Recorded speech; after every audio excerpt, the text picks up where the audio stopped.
Each department will have, typically they'll budget for the kinds of things that they're doing today, that they want to do tomorrow. If there's something new, if I'm going to add or change a bunch of staff, that process really takes place in the spring. One of the things that I would encourage you to take away is budget changes can be a long game. It can take time. And one of the things that council members do, because they lack some of that authority in the charter, is they will work together with the mayor over time throughout the fall and winter and try to see budget objectives of theirs in that process. But it's occurring kind of outside when that process happens. So council doesn't just get the document and say, well, we approve it or we make these changes. Usually council members who are interested in seeing some structural, fundamental type changes might be working with the mayor to try to get those in place. And it shouldn't just say the mayor, department directors too. Let's say we want to have more guys filling potholes. I can, that process is a matter of council members working with public works director over a long time to try to perfect that change. So it doesn't just happen like that. They try to work it over time.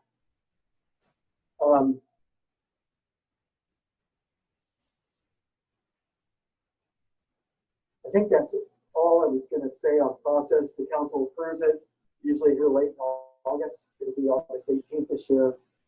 All of that backs up to a date, just so you know, the council in every city, every county board, every school district, every political subdivision has to submit tax information to the state mid-September, let's say. It probably depends which second Friday of September or whatever it is. All these approvals back up to that deadline.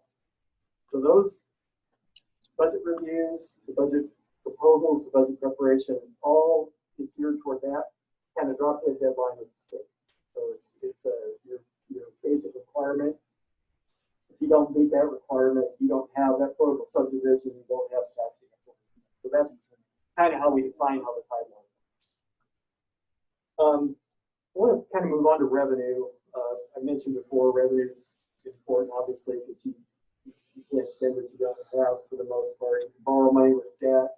All that has to be voter approved. So taxation and raising revenue is obviously a huge part.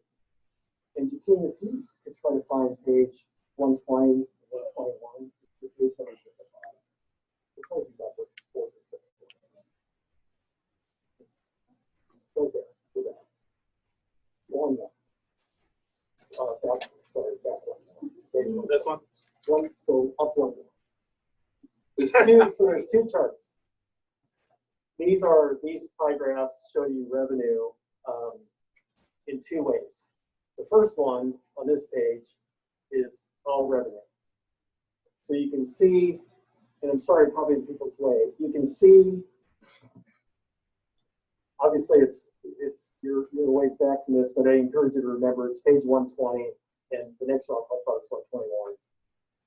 You can see where the revenue is coming from. Now this is all sources, so this includes high dollar things like bonds, so any general obligation bonds that the city has asked voters to approve for streets and things like that. And the other big one that's in here is sewer fee, 16%. Everybody's probably heard of the CSO project. Generally speaking, it's a federal mandate to ensure that we don't pollute the Capio Creek and the Platte River and Missouri River with raw sewage. That process, it will wind up being a 30-year, $2 billion process.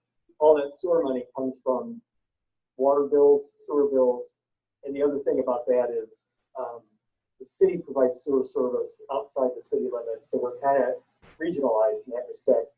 It's a huge number, but I bring it up because it's sort of off limit, dedicated just to sewer operations in the CSO project. So it's a lot of money that we really can't use for operations.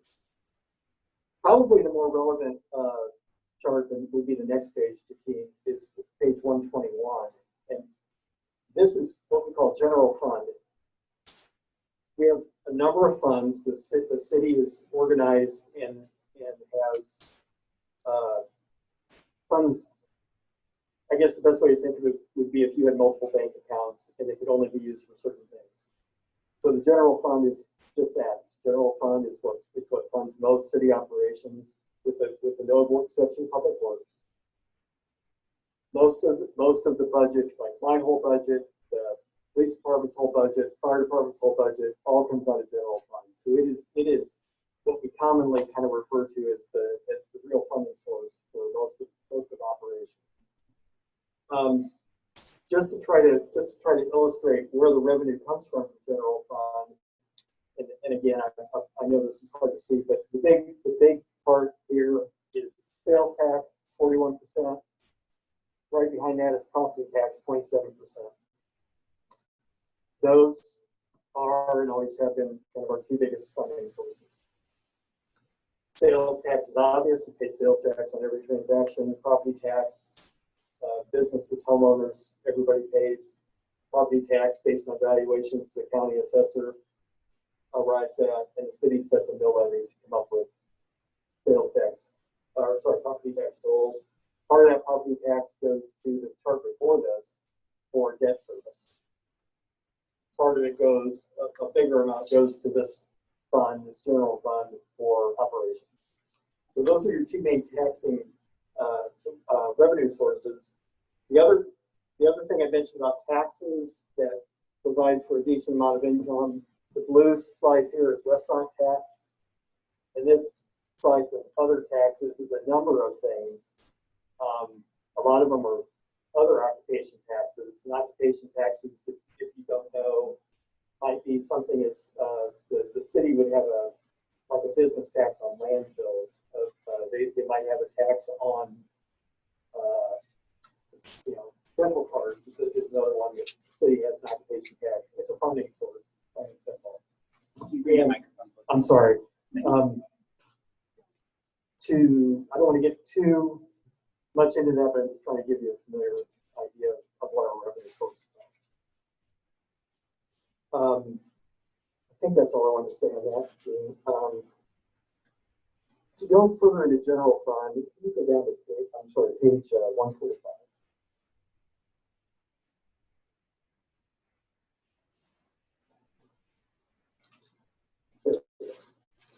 This chart, it's page 145 of the budget book. This chart shows where that general fund money goes. It's kind of, I think, it's probably one most people are most familiar with. The big slice is police, fire is after that, and you can see the other departments at your leisure. You can see it more closely and what percentage of the budget that they consume, general fund budget, I should say, they consume.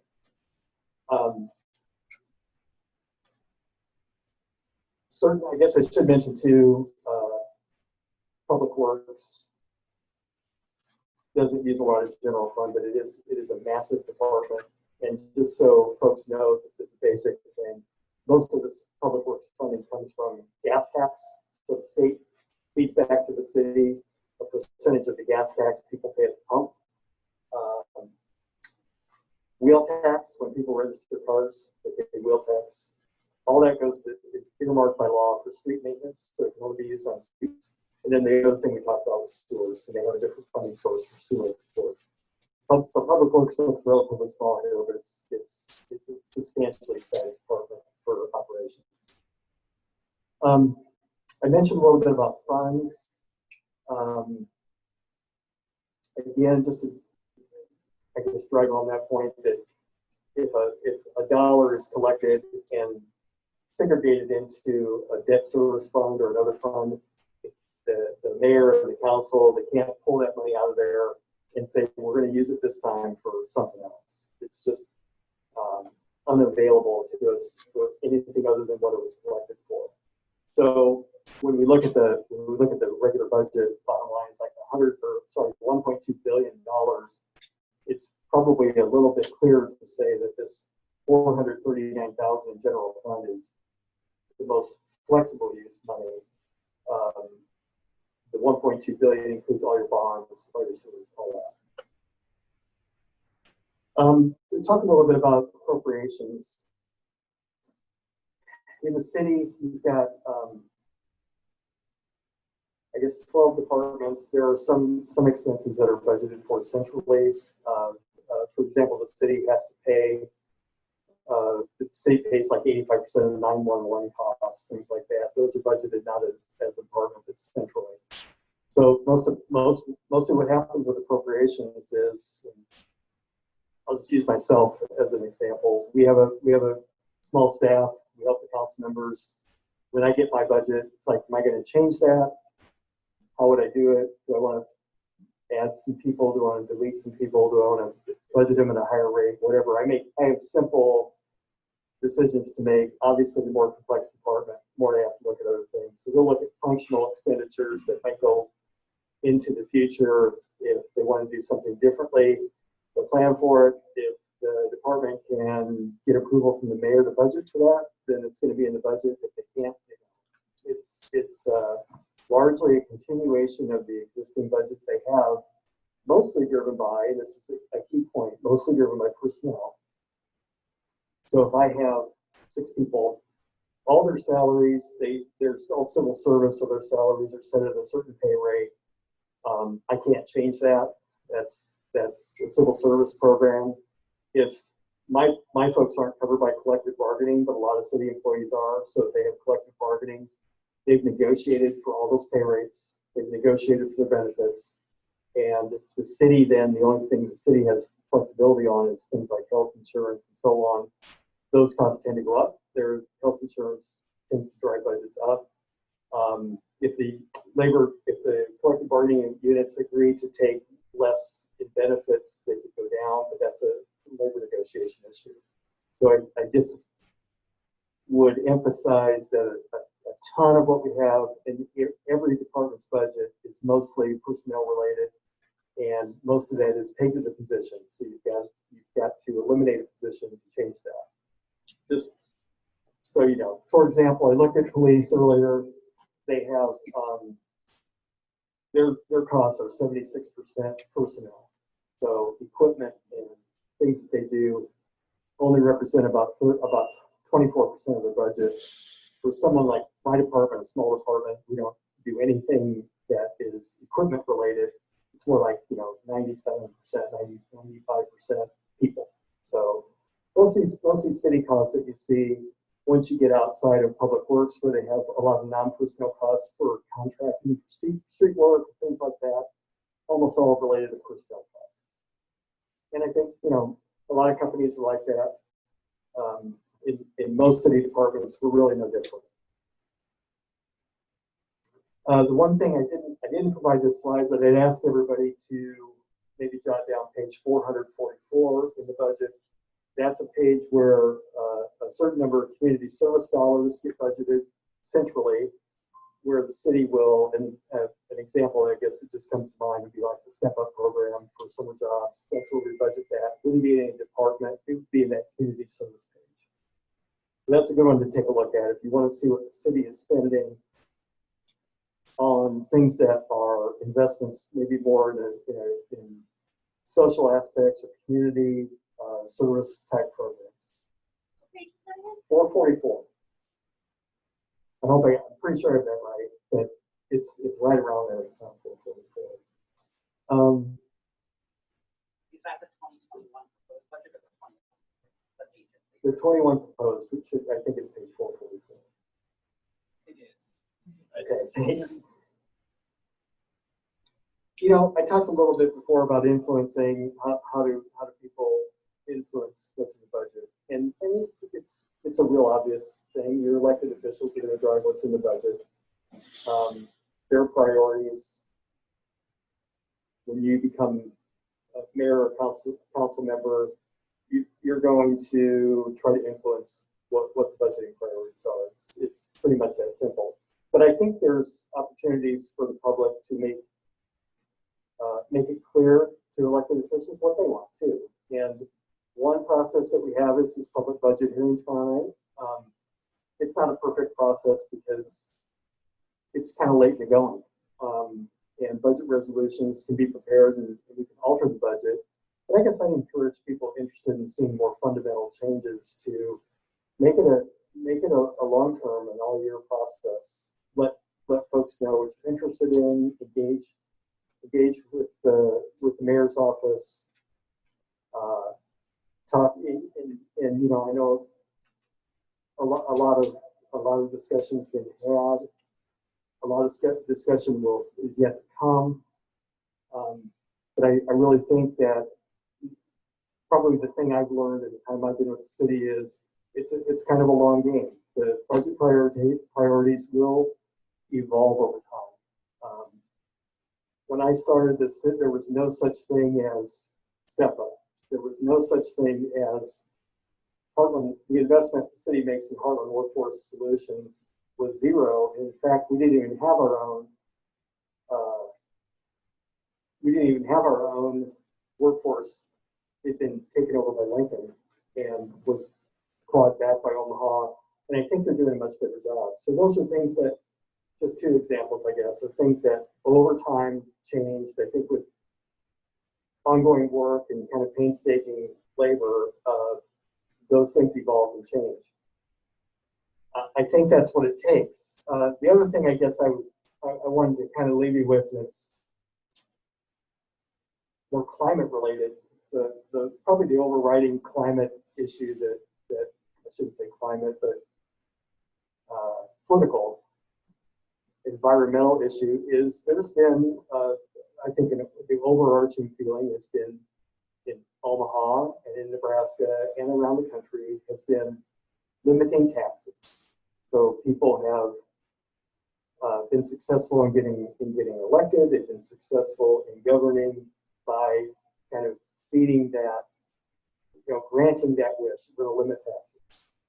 And I'm not going to say which way I think it should be. I'm just saying that that's an important thing to grasp, that people, I mean, they've gone to great extent this year in Lincoln to broker a deal on property tax relief that is at best an awkward solution. And some, even the people that are voting for it, are happy in some cases. So it's just an overarching thing for some people that it's very hard to overcome. I said before, you can kind of do whatever you want with revenue, and if you have enough of it, you don't have very many problems.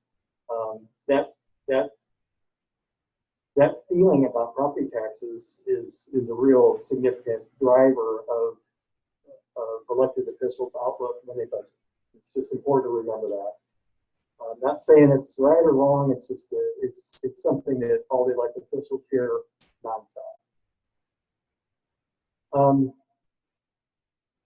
I think I'm going to stop there just with my general comments. I'm sorry if I got a little too long, but if anybody has any questions, I'd be happy to answer, or if you'd like me to shut up, I'd be happy to do that. I think this one's still. I think we'll open it up for questions. I do just kind of want to give a little bit of framing as we do this. That I think he offered quite a bit in that conversation. There's a lot to talk about inside of there. There is a mention about timing and how we want to advocate for a participatory budget and how the community can be involved in that long-term process. As of right now, it's really dependent on relationships and how we're able to kind of maneuver that process as independent citizens. And we want to make sure, while that's valuable, that we institutionalize that process and what it means to communicate with community and ensure that their word is heard outside of these standard kind of processes. So there's an advantage to that kind of thinking about building relationships inside of those offices, because clearly there's a way to sway that opinion depending on how you have access to those people. So let's increase our access to those folks so that we can influence how this budget is created and participate in that process. Again, we are a little bit late in the game, so there's not a ton of wiggle room there, but we want to, again, show up in that process and say that is displeasing to us.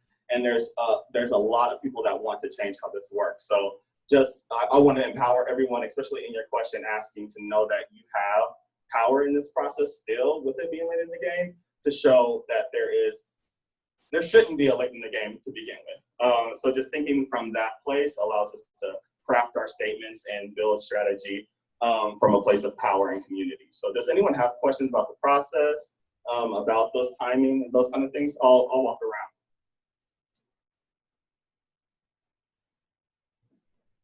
You mentioned that the general fund that is used, like the general budget fund, that goes to fund services like the firefighters and the police, correct?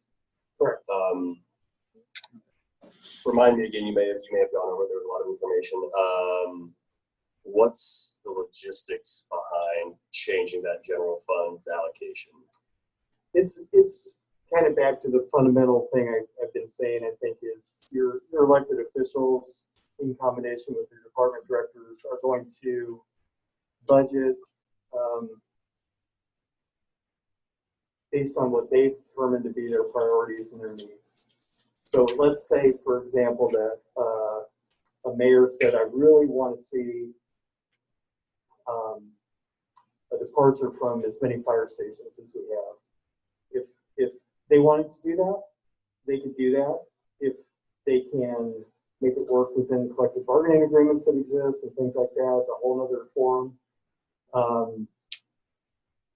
But primarily, it would be a mayor and a council hearing that input, perhaps over time, and having those budget priorities evolve. If they evolve very quickly, that tends to be in maybe smaller chunks. If it's larger chunks or more fundamental changes, my best feeling is for tonight would be that that's probably a longer term objective. And great question. And again, like understanding that we're not working from scarcity is a really important thing to consider as well. Like we do have money, it's just not allocated in the way that we prefer. So there was a comment about taxes and that kind of thing. Well, that's a great strategy as well. Like we do have money to work with. It's not being allocated in the way that community desires. So keeping that in mind, that we want to shift how that works. When does the proposed budget kick in? What's the date for the new one kicking in? It'd be Omaha budget's on a calendar year, so it'd be January of 21. Some political subdivisions do a fiscal year that isn't calendar, but ours is January to December, so it starts January 1. This is a question from our live stream.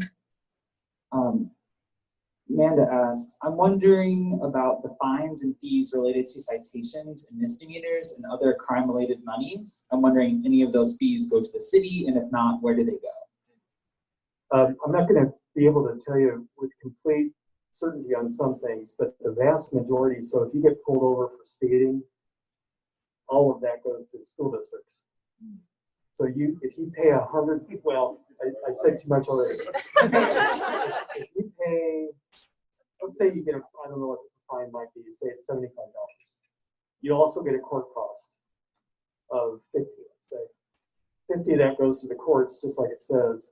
75 goes to OPS, Westside, anything that touches Omaha, Millard, Elkhorn, all those school districts on a prorated basis share that fine revenue. And that's in state law.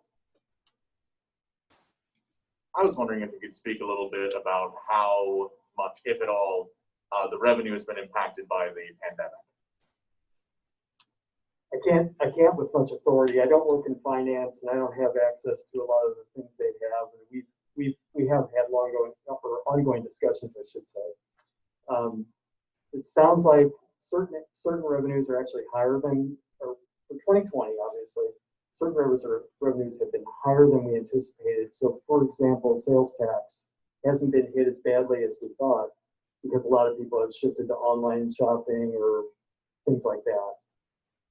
Obviously, restaurant tax it's probably, I think the finance director said it was down 40 or 50%, and that's about a $35 million budget in a typical year. Property tax and things like that. Generally, we don't expect a huge impact, but if this goes on and people start to go through foreclosures and things like that, property tax may suffer as well. But for now anyway, the property tax is a fairly steady income because the properties, in fact, real estate values are just going up. everywhere. It's incredible, even with pandemic. So right now that one looks fairly stable, but I think that's a matter of time. I think if things continue, I don't think we should assume that won't be impacted. I think it will be. So I want to backtrack to Amanda's online question. You said that the citation, the tickets, $50. If it's a $50 court fine, it goes to the court, which is fine. And okay, let's just say that's fine. But you also said, and I'm hoping that you were using that as an example, but you listed Millard and Westside. Now, Millard and Westside, their property taxes are higher than North Omaha. Why is it that Millard and Westside is getting that money when North Omaha is struggling, and North Omaha property taxes are cheaper, but yet North Omaha schools are failing? North Omaha is the school that needs the most money. So why is a ticket that I might get in North Omaha going to a wealthier school district? The answer is that's how state law is wrong. The city. Oh, so screw the blacks and help the rich folks. Well, it wasn't my idea. I'm not attacking you. I'm not shooting messages. No, but it is true that something like traffic violations, if there's a fine, the state has prescribed that money goes to fund school districts, and it's shared. I think, and please don't hold me to this because I'm not sure. We talked about this lately, but I think it's shared on a per capita basis with the school districts in the city. And I'd be happy to look at more of that because I don't want to tell you something wrong. It's just not my expertise. I apologize. I think that's a great question and a great thing that we need to be talking about when we think about what we want to change with the city. So that's awesome. All right. Thank you. I'm not attacking you. You were talking about how if you want to change that allocation funding, that it needs to be a long-term plan. So we know that the budget discussion is happening now, and we maybe have some influence there.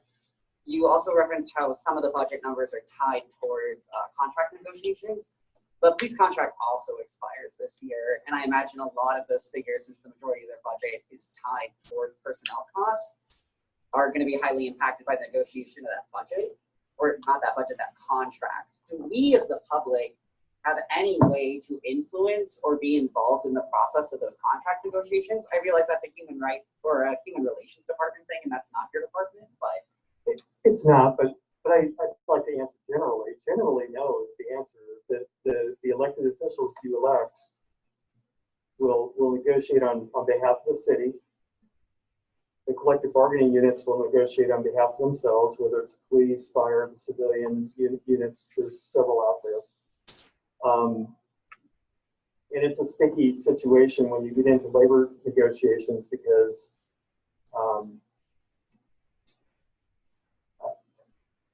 there's a whole section of law on it. I'd rather, I don't know that I can speak with authority on it. I know that one thing the city couldn't do, for example, is publicly state a hope for outcome and not be accused of an unfair labor practice. I think it has to be a very methodical process, labor negotiations and contracts. And I think generally, if there's an objective that the city wants to gain in a labor negotiation, it's going to be driven by the negotiators, which is, in our system, it's the executive, it's the mayor. So if there's an objective to be gained, it would be reckless to the point of you wind up at the Commission on Industrial Relations in Lincoln if you get charged with an unfair labor practice, and cities don't do well in that forum. So one thing I've learned is that process has to develop on its own, has to be organic, has to happen in a very straightforward way, or the city doesn't do well. And again, but those objectives again would be on the management side, the city side would be the objectives of the mayor primarily. Certainly the city council could say, hey mayor, we'd like to see this. And certainly people could say, hey mayor, we'd like to see this. So again, you're back to, I'm a broken record, I guess. We're back to an input loop. This is our last question. I apologize. So you spoke specifically about limiting property taxes being a motivation for any person that is in political office on the local level, as a mayor's office, or on the local legislation level.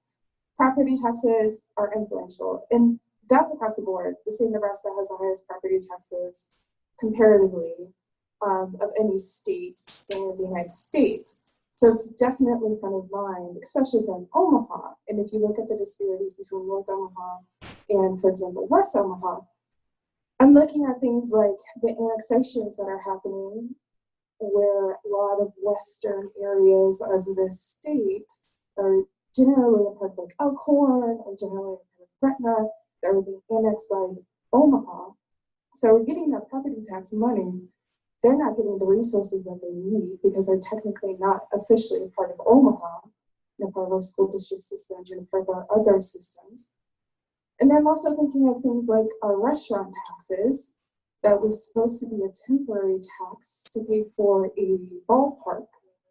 And I'm thinking of things like our sales tax, and I'm thinking of other taxes like our wheel tax that are being implemented and distributed equally, but not equitably. And then I have things like the investments within North Omaha, specifically like for the Heartland Worker Center and for other nonprofits, and I see a couple $1 million, but the differences between what's actually being invested in those communities overall is uneven and inequitable. So what is your office's plan long term, if we're looking at the long-term transition towards a more equitable reality? What's your office's plan for that? Because right now I don't see it there. I'm gonna disappoint you because I don't make the plans. My job is to help council members with the things they ask me to help them with. The plan, any plan that comes forward is going to be that of the elected official, not me. I don't drive the policy. And I do want to come back to one thing you said about property tax. If I didn't say it well, I apologize, but what I was trying to convey was it's an overriding concern of voters, not necessarily every elected official. Because it's an overriding concern of voters, they have tended to elect a lot of people that look at property tax as something that has to be held at bay no matter what. So I don't mean to, if I did, I apologize. I don't mean to convey that every elected official feels that way. But overall, on the whole, we've elected a lot of people that knew where their votes come from, and they try to implement those policies to keep property tax low. So that I hope I said it better that time, but that's really what I meant to say before. Not passing judgment on whether that's a good idea or a bad idea. I'm just saying that's kind of the political climate, that overarching political climate that I've been involved with since I've been in the city. So.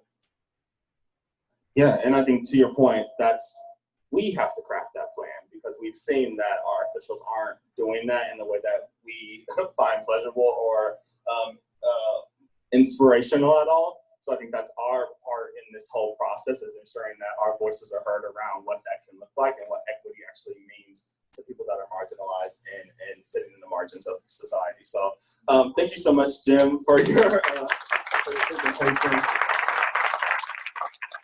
I think the thing that really how complicated this process is and how each lever is really dependent on another, and why education in this part is so important, because we need to figure out what those levers are if we're actively going to change how this works in our benefit. So again, thank you so much for your time here today. Next up we'll have Erin Fettinger. Do I say that right? Okay, perfect.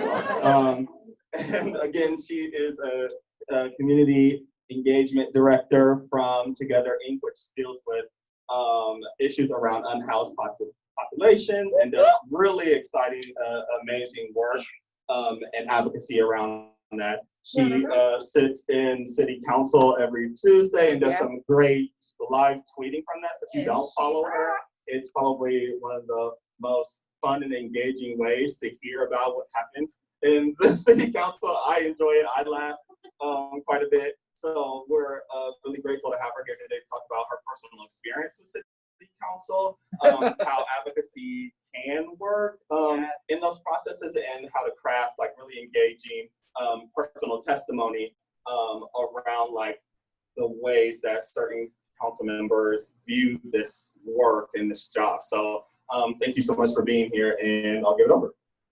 All right, can y'all hear me? Yes.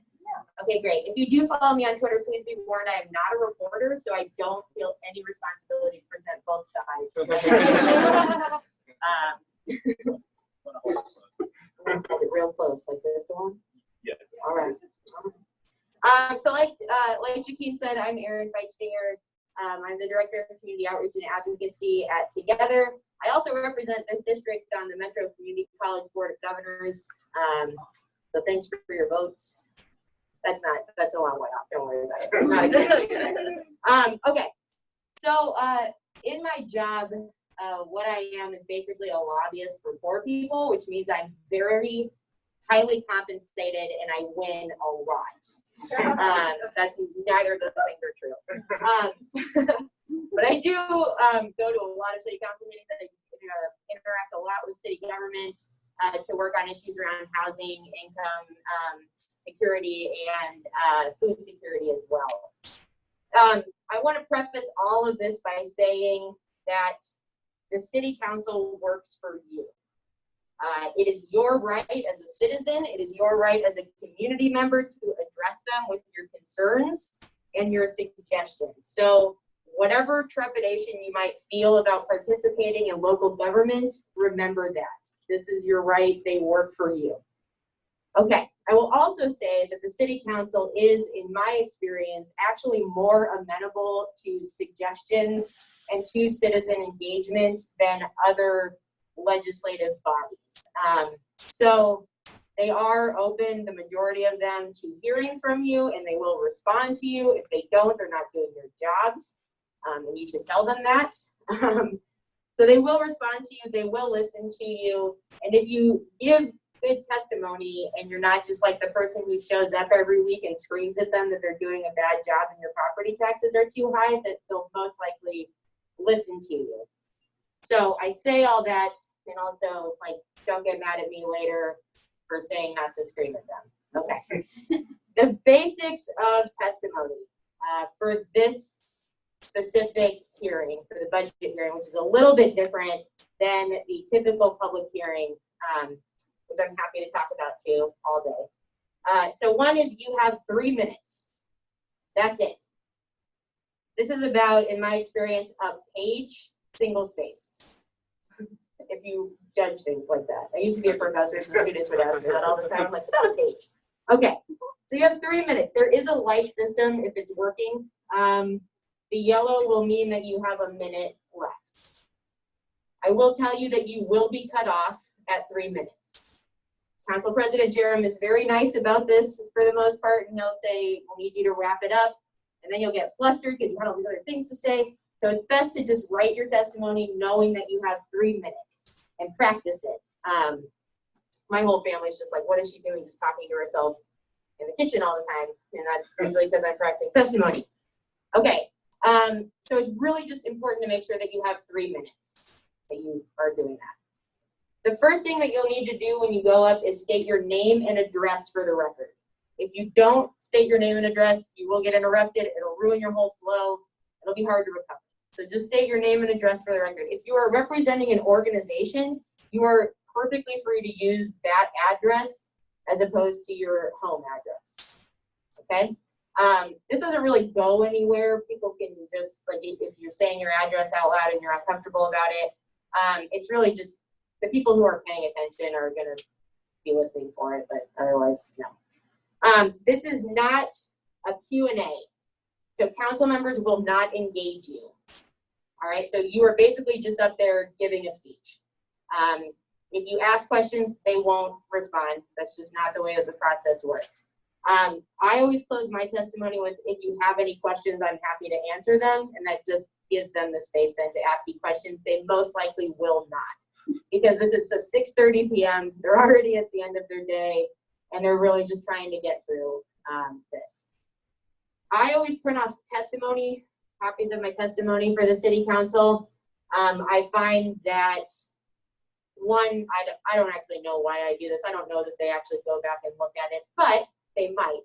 So if you want to print off copies of your testimony, please do so. You are always welcome to bring additional materials as well. Like, let's say you want to give more facts and figures than you have time for, you are more than welcome to put that in like a packet on a piece of paper and hand that to the council members and reference it in your testimony. So this is a really good trick. If you have more that you want to say and don't have the time, this is one way to make sure that that gets into the record and that council members have that in their hands. I would print off about 10 copies of your testimony if you do plan on doing this. There are 7 council members. The clerk will take a copy, and I always have extras for press. I've literally never been asked for it, but it's just a good rule of thumb. Also, if you're not like comfortable talking to the press afterwards, if they want to talk to you about your testimony, you can hand them your testimony. So that's just one like thing that I have. And then you just have random papers around your house for the rest of your life to remind you of that time you went to the budget hearing. They do have a projector if you want to use that. So if you're bringing pictures, if you're bringing maps, if you're bringing figures, graphs, whatever, they do have a projector. They'll turn it on for you and you can use it. But again, just be mindful of that 3-minute testimony, 3-minute limit. All of it, it counts. Everyone clear on the basics so far? Okay. It's pretty simple once you get out there. Particulars for the budget hearing. There will be a sign-in system for this hearing, which makes it a little different than a typical city council meeting. If I've seen a few people in here who have testified at past hearings on things where they did have sign-in systems. The council will do that if they expect that a lot of people are going to come. I think they monitor social media, so they're like, oh no, 395 people shared this thing. I think people are coming. Let's have a sign-in system. So they will have one of those tomorrow night. Since you all will be presumably speaking on relatively the same topic, I would strongly suggest that you sign up as a group. I'm not saying like sign up as like, we're here to defund the police, call us up. I mean like, I'm Erin, and then Jakine's in line behind me, and then Dewan's in line behind me, and then Jasmine, right? Like, oh, I'm just naming people in the room now, but you get the idea. This doesn't mean that all of you need to sign up together, but like I would also strongly recommend having a buddies with you or a small group of people with you so when you go up, you're not just like this lone voice speaking on this topic, because it's basically a free-for-all, right? So you're going to show up and you're going to have your ideas, and then Larry's going to show up and he's going to talk about the fact that he doesn't get TIF for his garage. And, you know, like all of these people are going to have their ideas. So if you want to have sort of a coherent voice and a together, then you'll want to make sure that you're all there signed in and like in line. And Jakine and I talked about this, and he can share more information about that process. The main benefit to doing this, to signing in together or signing in groups, is that your narrative and your message won't get interrupted. And it also allows you to build a narrative, which is really important in, I think, in my experience, in testimonies like this, on topics like this that are much bigger than what one person can say in 3 minutes. So, for example, since you, hold on. Sorry, it's like the end of the day. I have a daughter who just turned 6 months old today, which means that she just wants, I know, and she just wants to grab everything so I can never get work done. I had like one of these printed off and she ate it. So, okay, so going to building this story.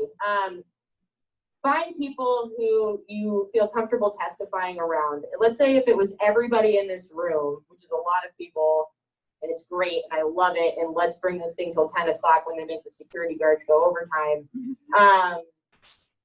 But let's say that I want to get up and I want to talk about all of my people. I want to talk about them all. I want to talk about, let's say, like, for example, last year we got a group together to talk about the need to fully fund code enforcement and to hire city inspectors in order to increase housing stability and make sure that exploitative landlords weren't taking advantage of people in our community. So I wanted to stand up and be like, here's all of the things that I know are happening. And then it was 20 pages long. So instead what we did is break it up. We had one person who could talk about the numbers, who could talk about, here's what the budget has been in the past, here's what the city council should do. And then we had someone stand up who could talk about the experience on the ground, the lived experience of people dealing with substandard housing. Then we had, a parade of nonprofits who talked about what that experience is like and what it costs us to do this kind of work. And then, it just kind of went like that. We built a story. And that's really important because they're going to tune out, as anybody would, right? If you just had the same story over and over and over and over again. So the way to do this, I think, is to first identify the problem. And this is for building a narrative. It's also for your own personal testimony. Identify the central problem that you're going to talk about. Then you're going to want to give context for that problem. So, for instance, in my professional capacity, what I would do is I would go up and I would say, listen, we have too many people in this city living in substandard housing. I've identified the problem.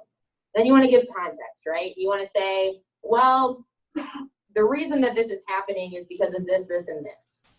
Then you want to offer your experience, right? So I know that this happens because of this, this, and this. And then you want to offer a solution. And you can offer whatever solution you want. You're a citizen. This is your right, right? Does that make sense to everybody? It's like if you took like a high school journalism class, right? Like and wrote an editorial. That's kind of what you're doing here. Okay. The most important thing, I think, is to identify that problem for the city council and to offer a solution. You are not going to reach certain council members. That's a given. You're just not going to.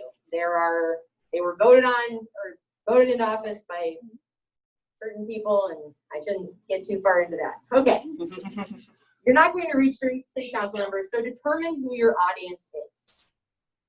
Are you speaking to city council? Right? We've just heard from Jim, who's a very nice man, that we're a little too late in the process to offer anything.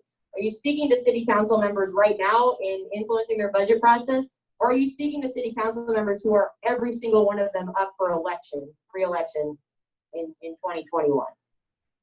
Are you speaking to the press, who will definitely be there? And then my glasses are fogging up, which is always attractive. Are you speaking to other people in the room? And then you want to, when you figure out who that audience is, that's where you want to get your testimony, like to where you're comfortable speaking to those people. So if your audience is city council, like I said, you need to speak to specific solutions. For us, let's say in the rental ordinance, it was you need to hire 3 code enforcement, what are they called? Oh my gosh, I spent like a whole year and a half of my life on this. I can't remember. Yes, thank you. City inspectors. Absolutely vent your righteous anger, but offer a solution. This does 2 things for you when you offer a solution. One, it gives city council something to work with. It gives you something specific to follow up with them on. Say, I was at the budget hearing, I spoke to this, send them an email, give them a call, whatever. And I just want to know what progress we're making towards that goal that I said. The second thing it does is it makes it much more difficult for city council to wiggle out of doing anything. Because if you say, this is the metric I set for you, this is what I expected, then they can't go back and say, well, I don't know, I just heard a lot of people screaming at me. It's like, no, you heard a lot of people screaming at you, but they also said this, this, and this, right? Does that make sense? Okay. And I want to reemphasize what Jim said, and then I want to open it up for questions in my incredibly awkward way, that this is a long-term process. This is building, how do I say this? no one shows up to city council, okay? Like nobody. I've been going for like 2 years. I sit in the back of the room. Nobody shows up except for lawyers and developers and Larry, okay? And Luis, he's there as well. Yeah, I see you in the front. Okay. So nobody shows up. So when people show up, as you've seen, if you've already been to testify recently, you've seen that they're a little like, oh, okay, what are we gonna do with this, right? So you need to show up tomorrow night, and then you need to keep showing up. Hold them accountable. This is long term. Every single one of them is up for re-election in 2021. Almost all of them have opponents who are announcing or will announce in the future. And what your intention, I think, tomorrow really is to set a metric of accountability for people, right? Like you want to say, this is what we expect from you, and we're going to hold you accountable to these goals. And if you don't, we have a built-in process, right, that allows us to hold someone else accountable. And it also creates a much larger conversation in the community for anybody who's running, for anybody who's voting. It creates this conversation, and it's really important that you sustain that conversation. It's not just about showing up tomorrow night. It's about continuing to be on them on these issues. Sound good? Yeah. Okay.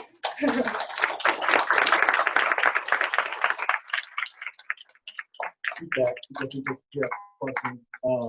I do have a question. I don't know how much you want to say on this because you are a professional and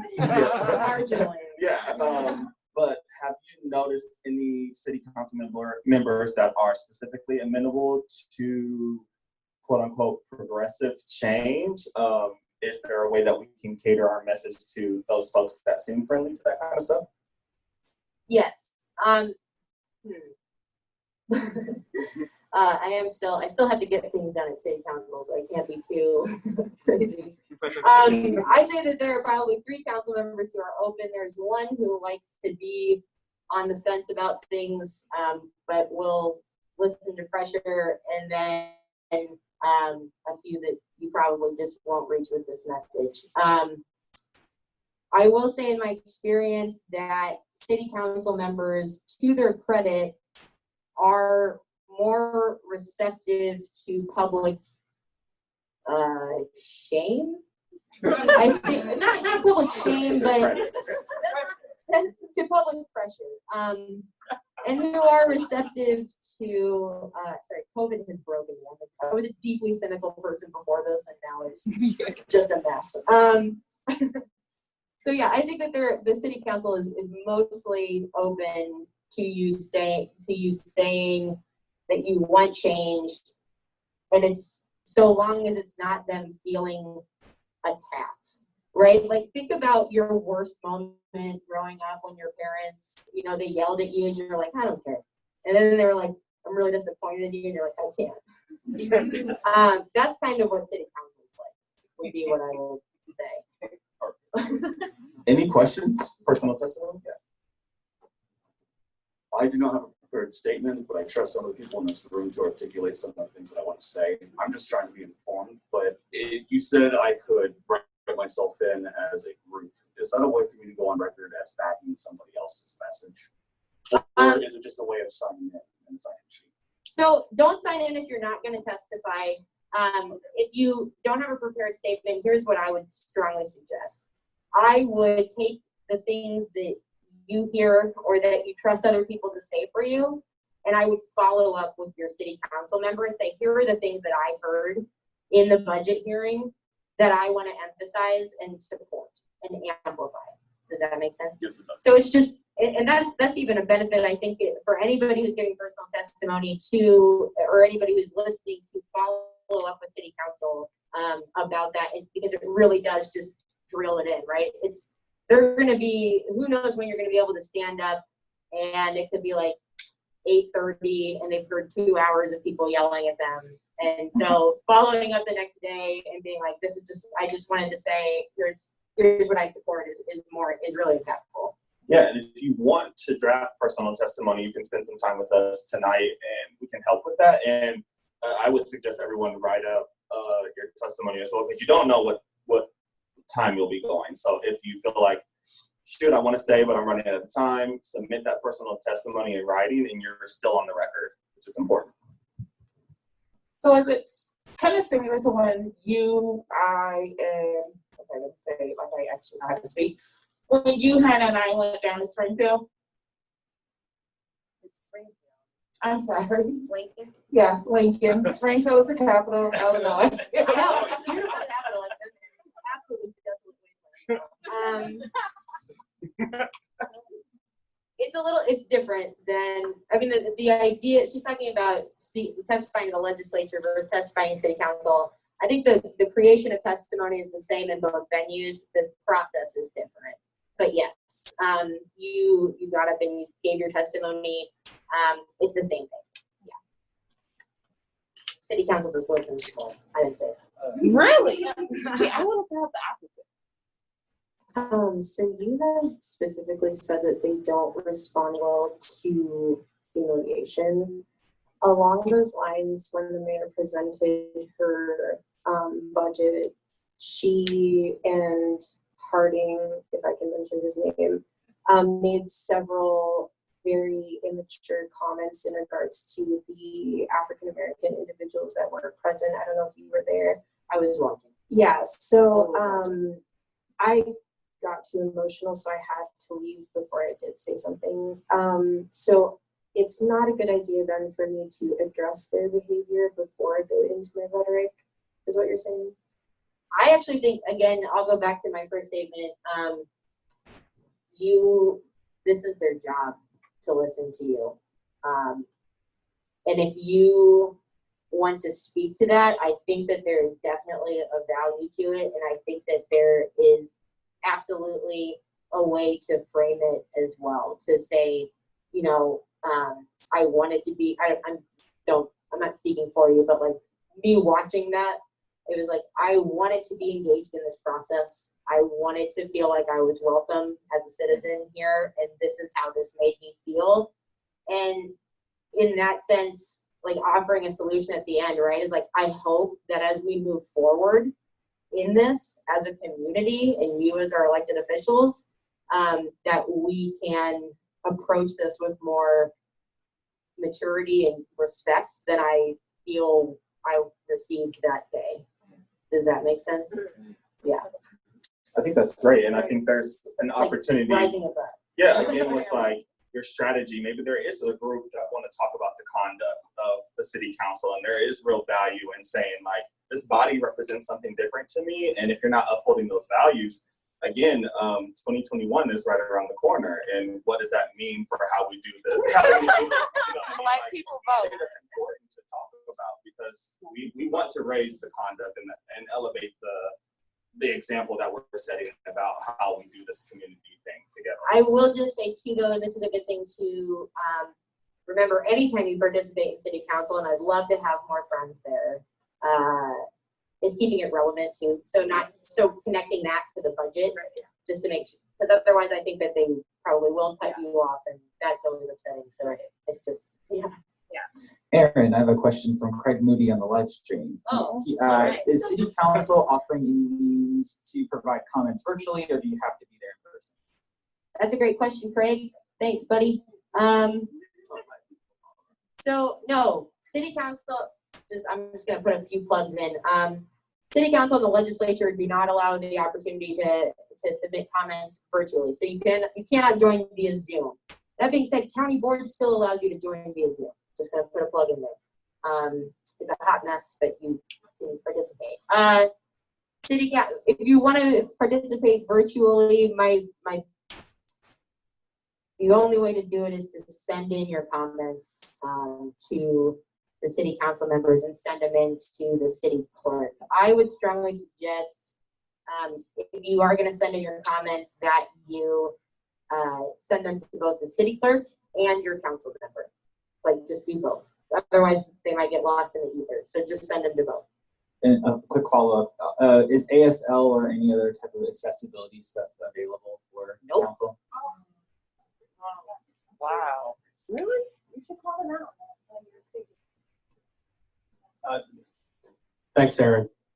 I have been going to city council for quite a long time, and I am going to name names.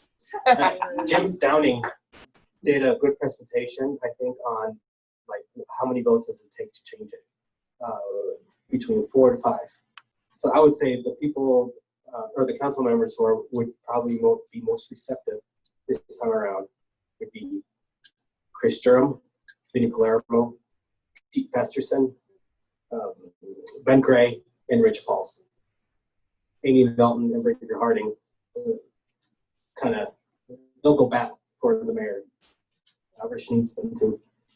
So the changes that might happen are going to require 4 to 5 votes. And I think those 5 individuals would be the most receptive. Thanks. I would also just keep in mind that this is a long-term thing too. So this isn't just going to happen tomorrow night. It's got to happen every day. I do have a quick comment. Hold on one second. ASL is available 20 to 48 hours in advance. So email them now or a couple hours ago. You said that the process is very lengthy and whatnot. How do we change the city's master plan to where we can expedite these outdated processes and whatnot? I don't know that I can speak to that. I mean, the city charter, I think, and I'm not an expert on this, but that would be a great question to ask your city council member, to email them and just say, I want to see if we can change the city charter. What's the process for that like? I would imagine it has something to do with ordinances and resolutions to update that. In terms of the city's overall plan, one avenue that you do have to varying degrees of success would be to do public comment on the consolidated plan, which is through, I don't remember. Planning department? The planning department's consolidated plan. So that will do a lot of community development work and that kind of thing. So I'm happy to follow up with Jaqueen and get that information out. It sounds like DeJuan knows what's up as well, probably way more than me. So yeah, the consolidated plan is a good way. The city also has a master plan that has a lot of different elements to it, like housing or updating to transit-oriented development, that kind of thing.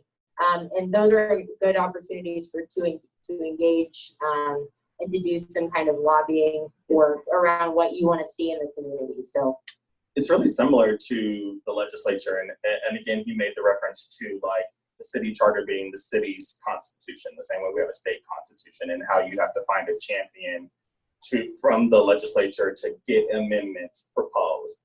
And it's the same similar process with the city. So finding a partner in that work that can propose those things on the behalf of community and get some of those changes made. And again, it is a tough process because it has to be voted on in the same way. So you're dealing with the same people, but you want to find a champion to propose those things for you. Yeah, I just came tonight basically to get mostly information. Didn't really plan on speaking tomorrow. I am actually a resident of Bellevue, but I work in Omaha as a nurse, and I serve the Omaha people and see them hurting a lot. And would like to help Omaha. I mean, they're just on my radar right now trying to help. But me being a Bellevue resident, if I was to get up and speak, am I able to do that? yeah, and I would say I would establish yourself as I work in Omaha. I live and work in Omaha, right? Yeah, I assume you pay money here. You buy Yeah, food. I'm a yeah. yeah. And not only that, but you are a nurse. That is one thing in terms of testimony is if you do have some kind of expertise or something like that to back you up, not to back you up, but to establish yourself as, you don't have to be credentialed, you can just be a citizen, but yes, you can absolutely speak. We'll take one more question. I'm just curious about tomorrow.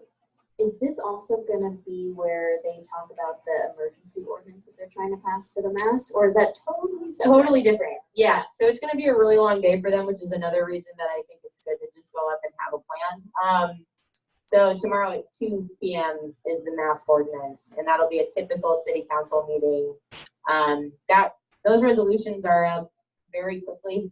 They're the first things on the agenda. So if you are planning to attend that, those will be up right away instead of having to sit through like, this is our plan to build another West Omaha subdivision, and this is another plan to build another West Omaha subdivision, and those kinds of things. So you'll just get right to it, which is good. Awesome. Thank you so much, Erin, for your time today.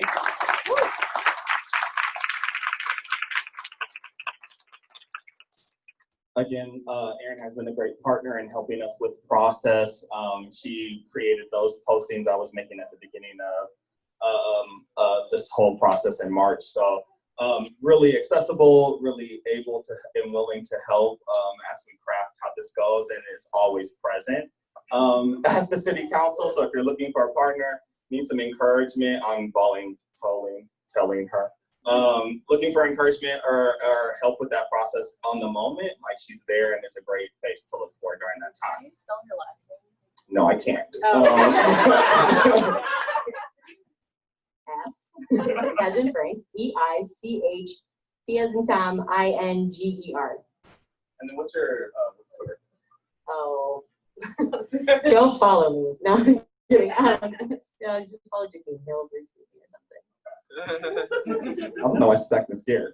She's one of the boldest people I know when it comes to this process. Thank you so much. Okay, so next up we have OAR, which is Omaha Abolition Research, which has a great presentation for us. Again, a conversation on what reallocation looks like, the conversation around defunding. Obviously, the police get a major portion of our budget, as we've seen. And there is opportunity to change that based on what we feel as community members is pleasing to us. So I think it's really important to think through what those new solutions can look like. Again, it's okay to say, like, I don't know what comes after defunding, but I know that it needs to happen because this is an important issue to us as residents. Like, that's an okay thing to say. There is a chance to talk about what comes after that as well. So voicing your displeasure is a big part of the process. And then as we see this happening, creating solutions is a great way to reframe that conversation as well and take some of that power back in the conversation.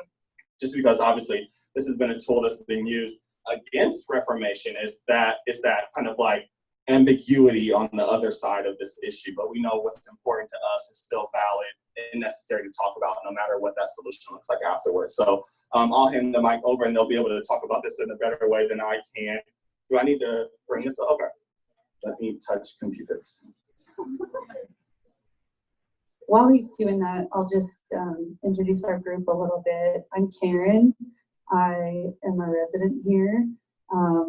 And me and a couple other people that were following the movement decided to kind of get together and talk a little bit about what abolition, specifically prison industrial complex abolition, might look like in Omaha. There's a lot of talk about police abolition, police defunding, and we wanted to dig into that with regard to the budget, the new prison that's being proposed in Nebraska, and things like that. I'm gonna dig into those terms a little bit more too once we get this up here. But yeah, basically our group, Omaha Abolition Research, is just a group of people from all kinds of industries that don't do this type of work professionally, that are learning and exploring the way the budget works, the way some of the funding around the police and prison systems work through an abolition lens. And we're amateurs, so we're learning and we're sharing on our social media what we're learning so that other people can learn with us what's happening in Nebraska. Can we go back a couple? Yep. Do you want to drive for me? I'm not a Mac person and I don't know how this device works. Arrow keys. Arrow keys. There we go. Good. Okay, you can go for it now. Cool. Yep. Sorry I said that. That's great. Go ahead and go forward. Thanks. Okay, yeah, so I just wanted to go through a couple of terms first. A lot of people in this room are probably very familiar with abolition concepts, but for those that aren't, I wanted to go through the jargon a little bit so that we're not just talking and talking. The prison industrial complex is a big term in abolitionist circles. And it does refer to interests of government and industry that use surveillance, policing, and imprisonment as solutions to economic, social, and political problems.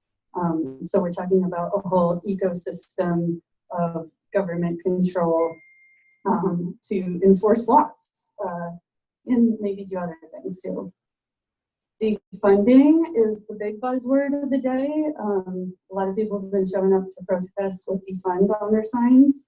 And I really liked this quote more than a lot of other things I see as a good definition of what defunding is. It's actually referred to sometimes as investment and divestment strategy. And investment divestment strategy is about righting past and present wrongs through a reinvestment strategy that takes into account the ways in which our communities have been over-policed, over-incarcerated, and under-resourced over the years. So it is a little bit of a revenge story, but it also is just a little bit of a taking back what is ours story. And also sort of changing the way the money works for us, right? So like Joaquin was talking about in terms of we own the budget, we live here. It's about controlling the budget a little bit more and controlling what happens to us. Abolition is what I get really, really excited about. Abolition, the term is deliberately linked to slavery abolitionists for a reason. Because, well, PIC abolition is really like a vision with the goal of eliminating imprisonment, policing, and surveillance. So it's elimination of control and the things that really keep people under government control. And then creating lasting alternatives to punishment and imprisonment. Abolition is both a practical organizing tool and a long-term goal. I like it when people say abolition is a process. So what scares people is the term abolish the police, as if it's going to happen tomorrow and suddenly we won't have police and there'll be nothing there and who's in control. It doesn't really work that way. The way abolitionists talk, it is a years-long process, piece by piece, dismantling and shrinking these systems until we can get to a place where we have other systems, healthier systems, handling what's happening in our communities instead of punishment-based systems.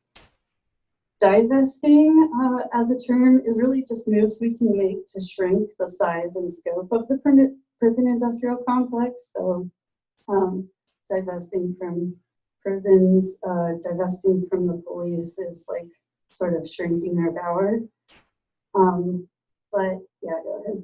You have to have kind of a converse to that. So Joaquin alluded to that a little bit too, that you can't just say you're going to take something apart and not have something take its place. So we also need to be talking about what we're investing in. So moves we can make to fund programs and initiatives that really support our community health and safety, and step in the place of police to promote a healthy community. Now I'm going to hand it over to Tyler, who is our budget wizard, to talk a little bit about what we've seen happening with the city budget as we're learning about it. Thanks, Karen. Are you going to push my buttons for me? Wow.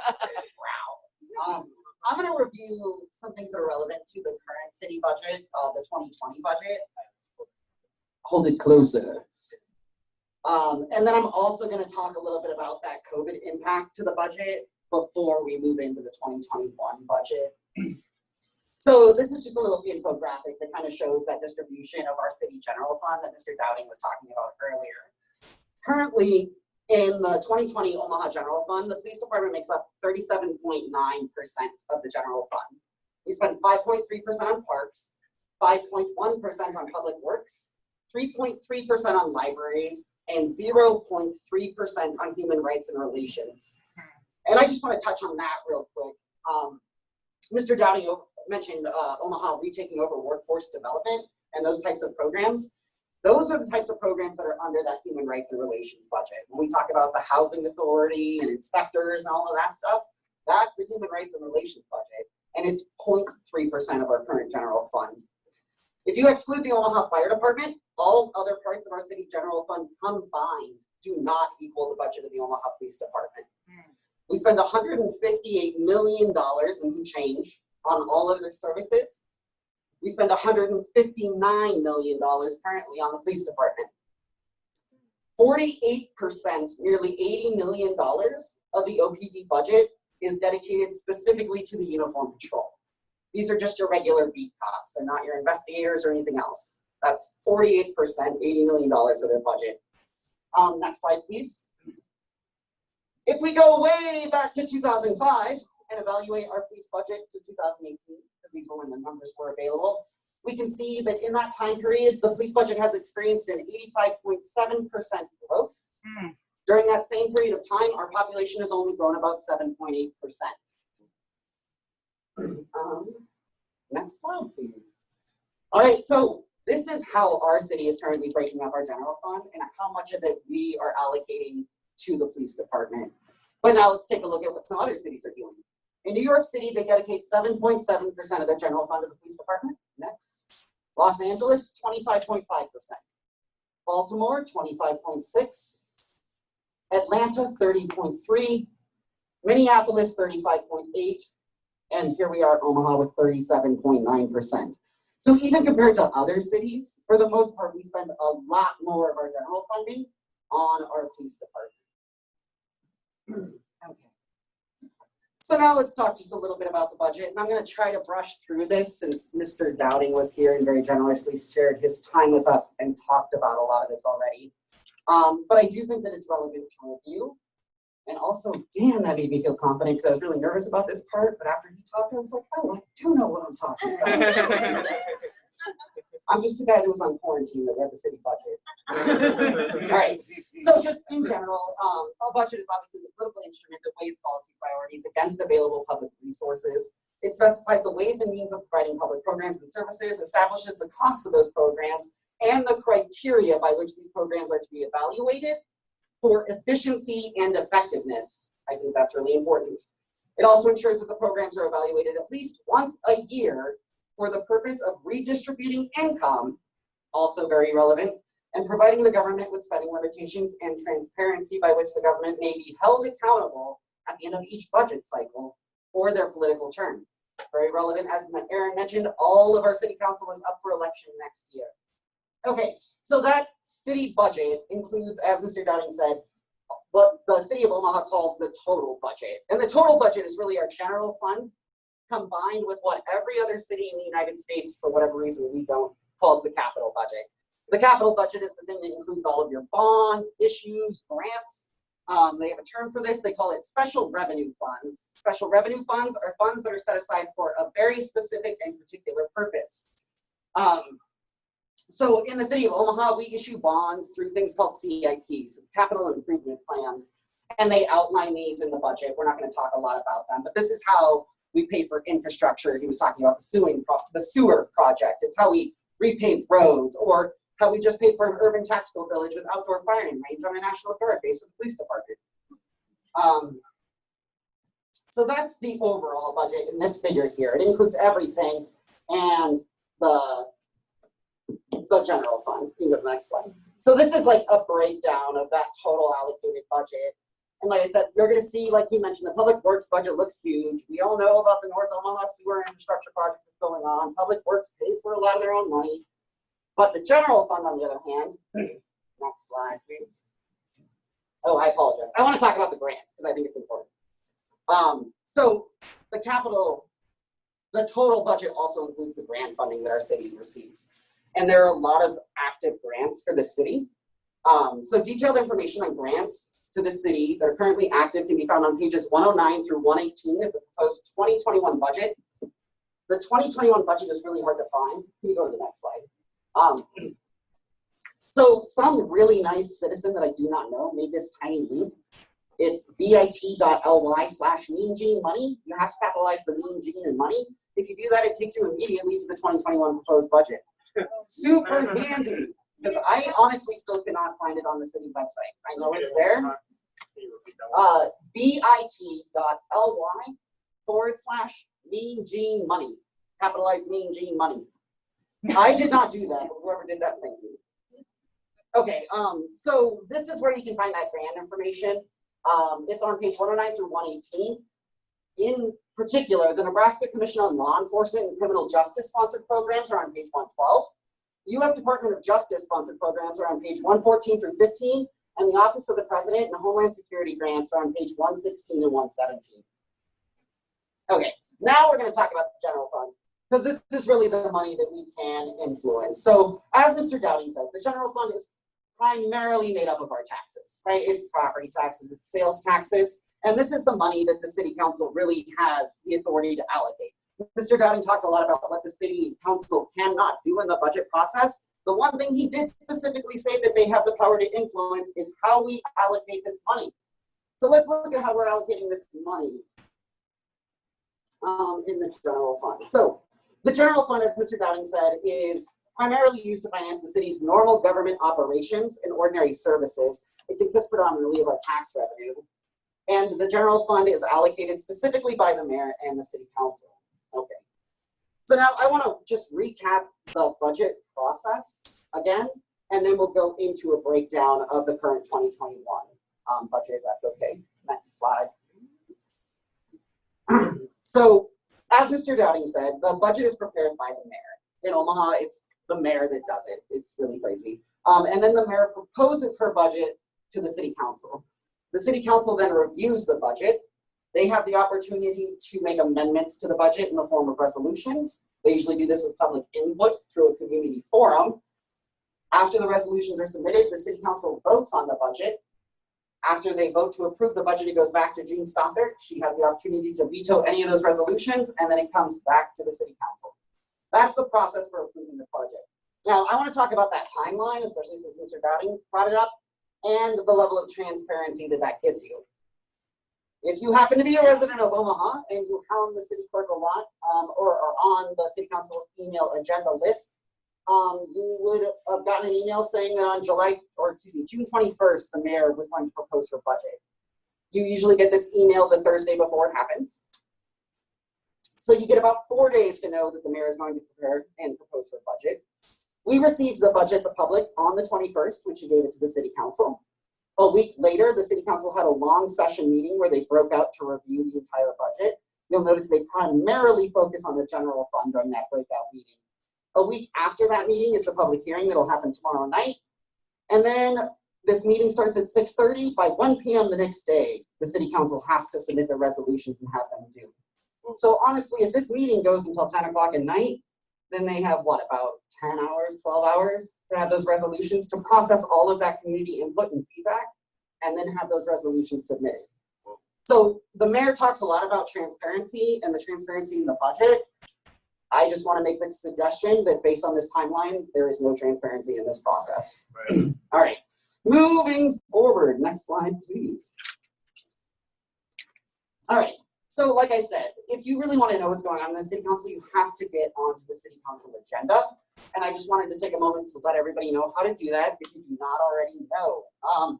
You can email the city clerk at thecityofomaha.org and just ask, please add me to the email distribution list for the city council's agenda.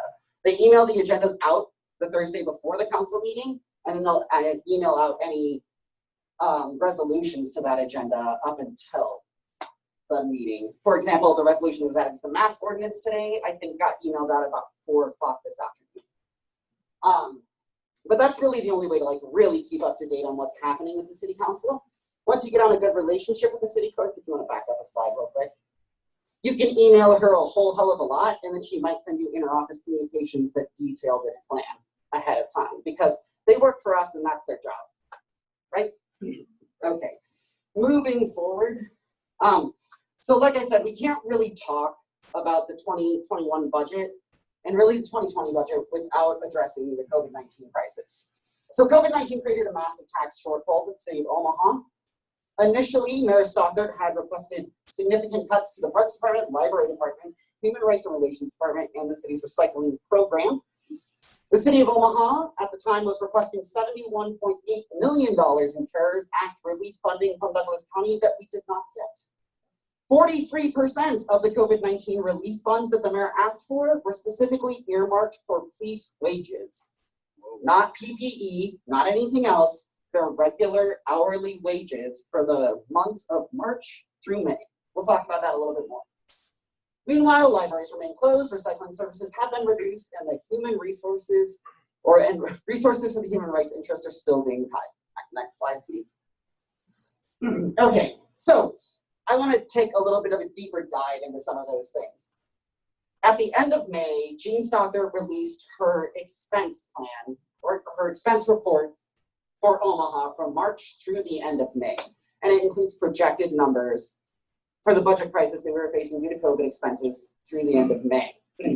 These were the initial cost reduction actions implemented at that time. There was a general fund hiring freeze, a general fund spending freeze, initial reductions to general fund budgets of $5 million, other general fund savings, including turning off streetlights because we're real concerned about safety, health savings, wage adjustment savings, savings on police cars. They cut part-time hours in parks. They canceled summer camps. There were no part-time hours in libraries, no callbacks for the fire department. They reduced police overtime to only essential. And they said this would save the city $1 million. We all know that at the end of May, the city racked up over $2.5 million in overtime for the police department in 2 days, right? So that did not happen. And then they also cut their neighborhood grant program for $105,000. Total savings this generated was about $23 million. Now, the mayor said if we did not receive this funding, she was going to have to take further cuts. So we'll go to the next slide, please. Other cost reductions that were under consideration at the time were to stop recycling programs for 6 months, to not open libraries, including a 50% cut to all full-time staff, to not open swimming pools, not open community centers, not open ice rinks, part staff reduction, 50% of full-time staff, reduce police staffing and cancel the graduation class, 10% staff reduction. The only way they can cancel police and reduce their numbers is if they cancel the graduating class because the way the police contract is written. It's really, really difficult to lay off policemen. That'll come up later. And then just general layoff and furloughs through the city. They were trying to save another $3 million there. They estimated this would totally save about $17 million with these additional cuts. All right, next slide. So what are the requirements for applying for this CARES Act funding? So as I said, Stother proposed this document and set forth our expenses for the time. For the CARES Act funding, there are 3 requirements. The first is that it needs to be a necessary expenditure due to the COVID-19 public health emergency.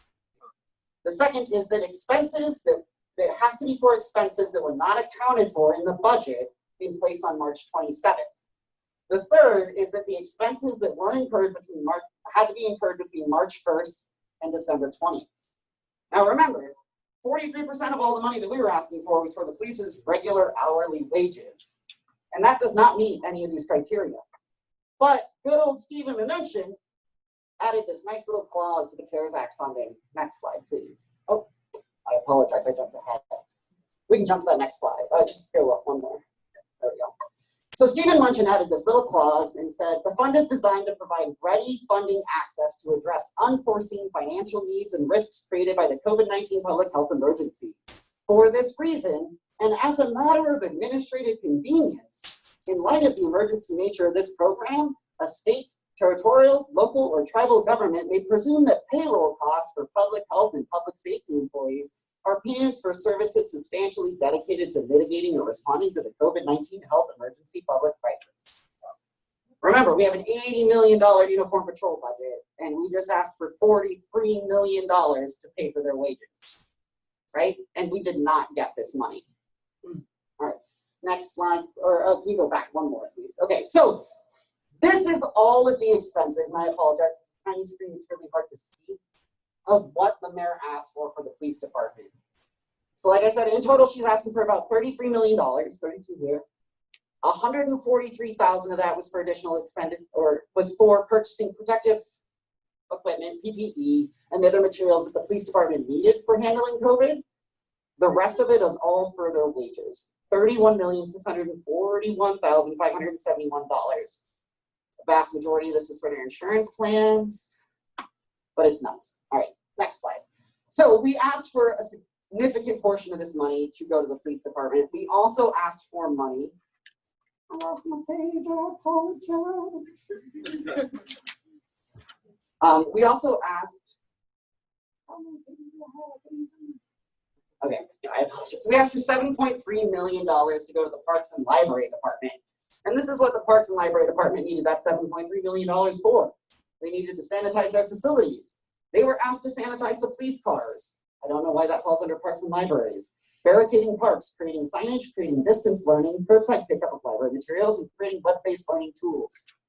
We also asked for $4.2 million in costs for other city departments, predominantly .com. .com's like the city's kind of IT tech company, so that they handled a lot of planning and maintenance city functions during the shutdown, reprogramming various systems, participating in unified command, buying technology to facilitate offsite operations and people working off work, instituting COVID-related policies, procedures, paying for leave, and then economic development and employment costs for both Heartland Workforce Solutions and the Chamber of Commerce. And then the remaining $3.6 million is for unbudgeted extraordinary expenses due to Mecca's losses guaranteed by the city due to the cancellation of the College World Series and the hotel property tax. And I think the mayor talks a lot about how much the canceling of the College World Series has impacted our city. But it's not reflected in this report that she put out because she only asked for $3.6 million for that and $32 million for the police wages when they already had an $80 million budget. Okay, so that's kind of a rough overview of the COVID response report and how that broke down and probably why we didn't get any of that money. So let's move on to the 2021 budget. This is the 2021 general fund. It is very similar to the current 2020 general fund. We are spending only 36.7% on police this year, or this coming year, moving around. We're spending 5.2% on parks. We're still spending about 3.4% on libraries, and human rights and relations is still there at 0.3%. So not a lot of overall changes taking place in the general fund, although it did get a little bit bigger and some things did shift a tiny bit, but it pretty much stayed the same. Next slide. Okay.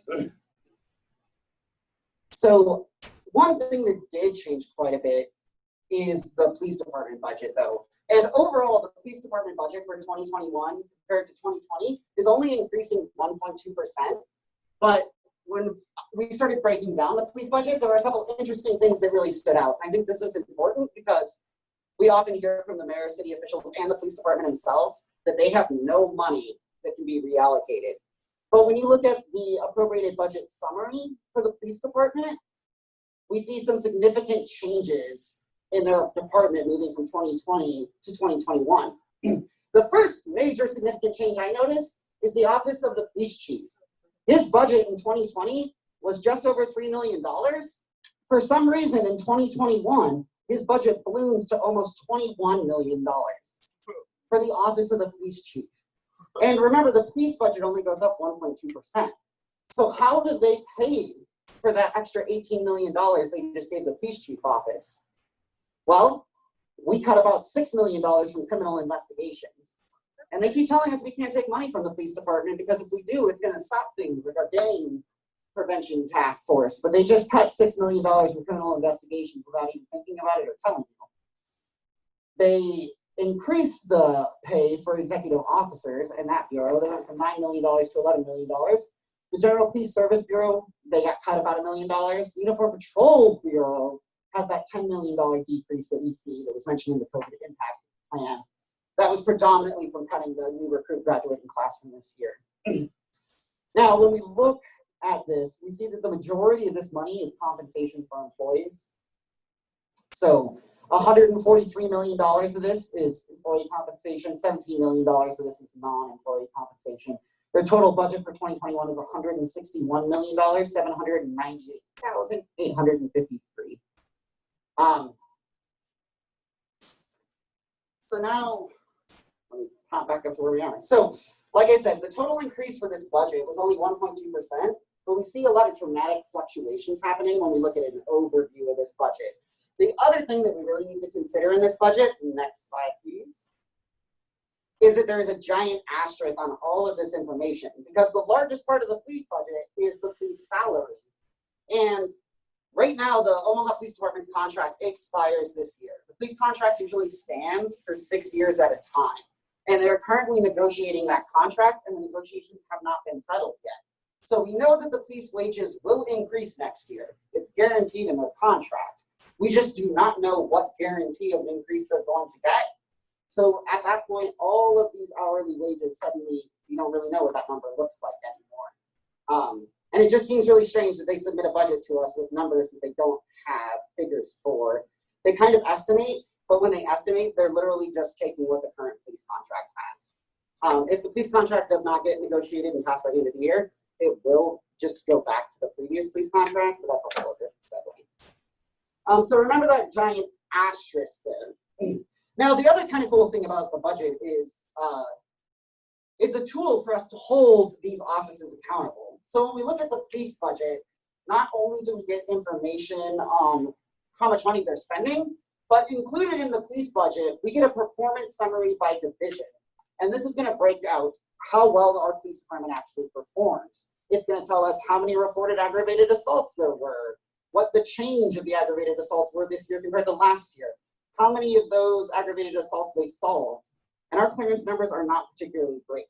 In the aggravated assault department, we usually solve about 65% of those. When it comes to like robberies, we're looking at 14%. So those numbers are also included in the budget, and that gives you a way to kind of hold these people accountable. Okay, so this is the current 2021 budget and how much money we're allocating to the police department.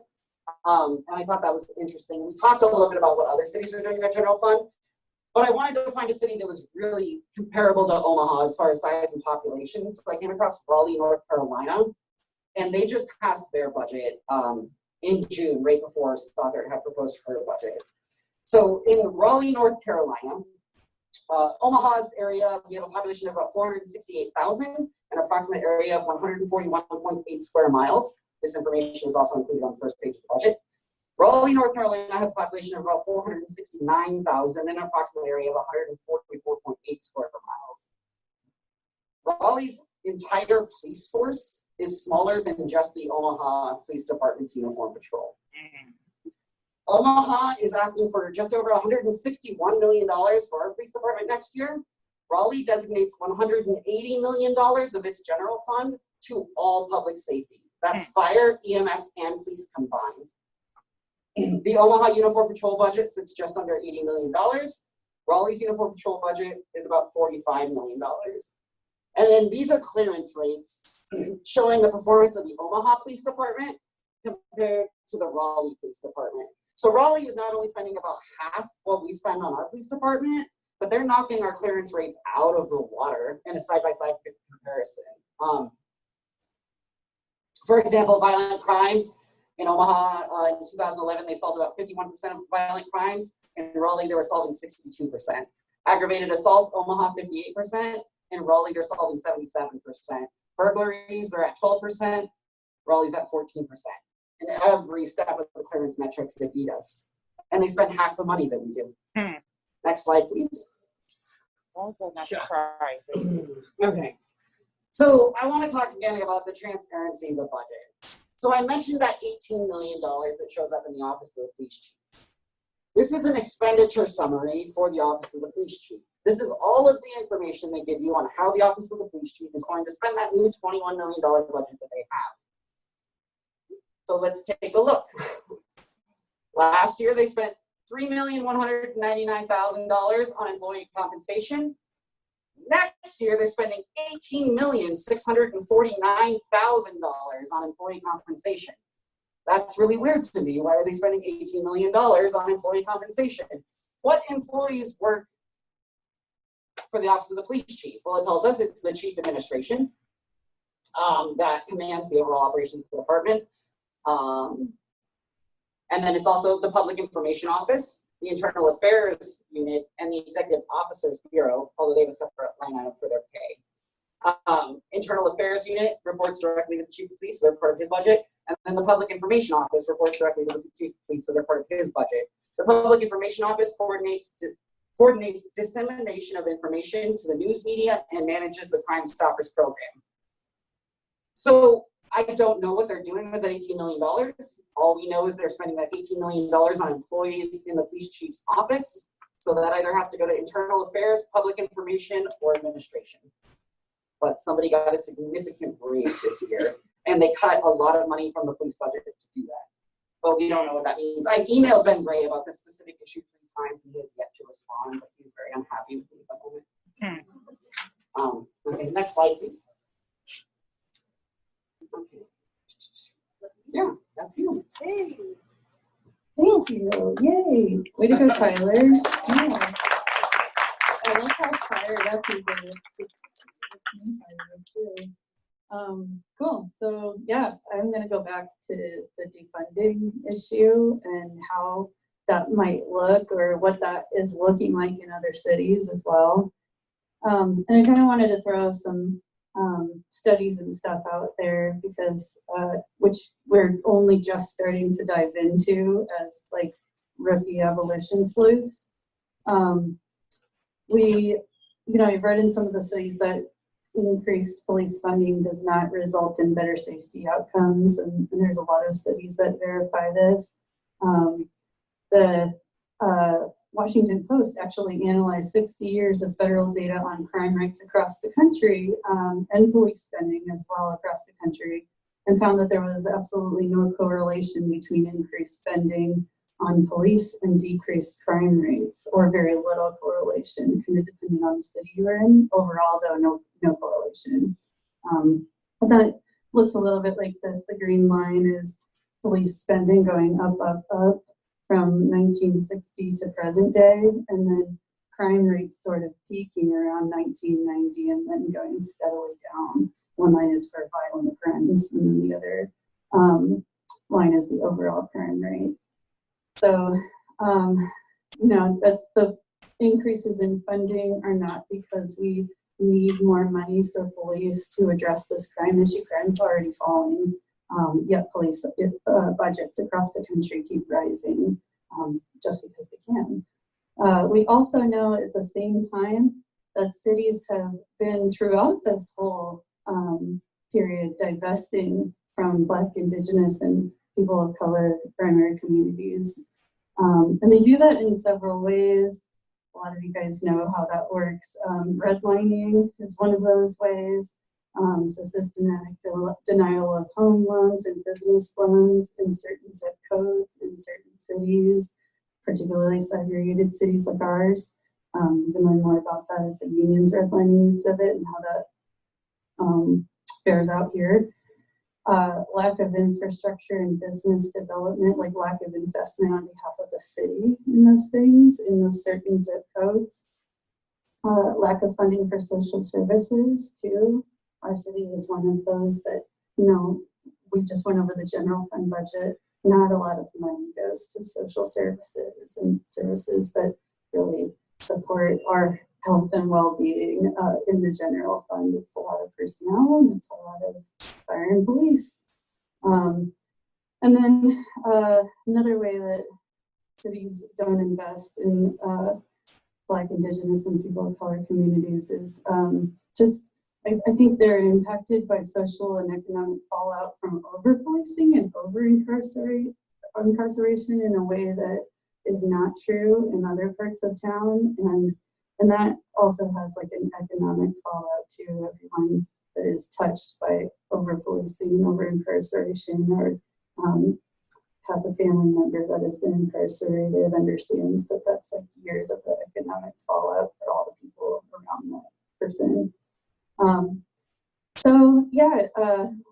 The question is, what is the most effective crime fighting strategy, or if we're talking abolition talk, harm reduction strategy, according to studies.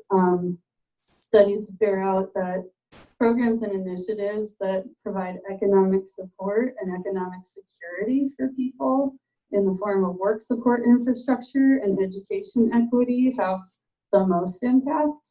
So basically, like, providing for people's basic needs has the most impact on crime, like way more than police.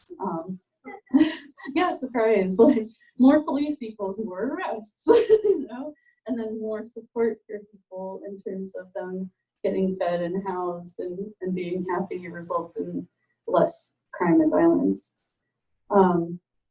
So I talked about invest and divest earlier, and the invest divest model for achieving justice through municipal budgets. So we were talking about our city budget has looked like this in other cities this summer.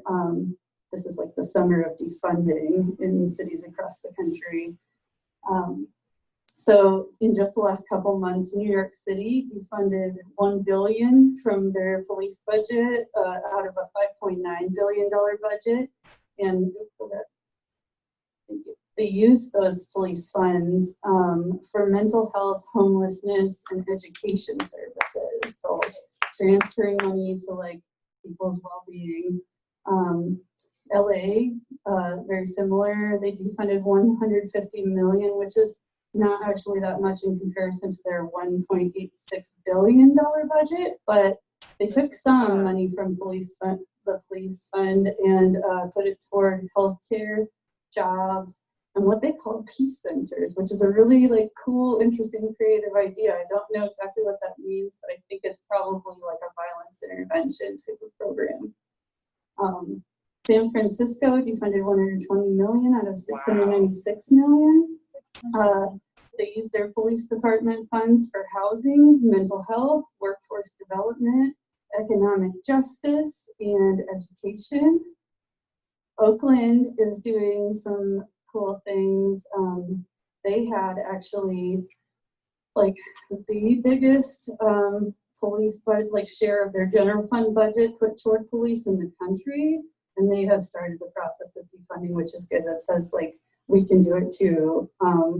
And they're putting their money specifically toward alleviating racial disparities. So they're actually saying that. They're not just saying, we're going to do workforce development. They're saying like, we're going to dedicate these funds to addressing that. And they're providing relief for residents affected by the COVID-19 pandemic too. So they're actually like facing the problems that are happening, in my opinion. And then Washington, D.C. is defunding a bit, $15 million out of their $533 million budget. They're putting funds toward alternative violence reduction programs, which is kind of cool. We'll talk a little bit more about that. So like that kind of falls into the alternatives to policing category and building up other safety models. Minneapolis is doing pretty much the exact same thing, alternative safety models like community-based violence prevention programs rather than police-based violence prevention programs.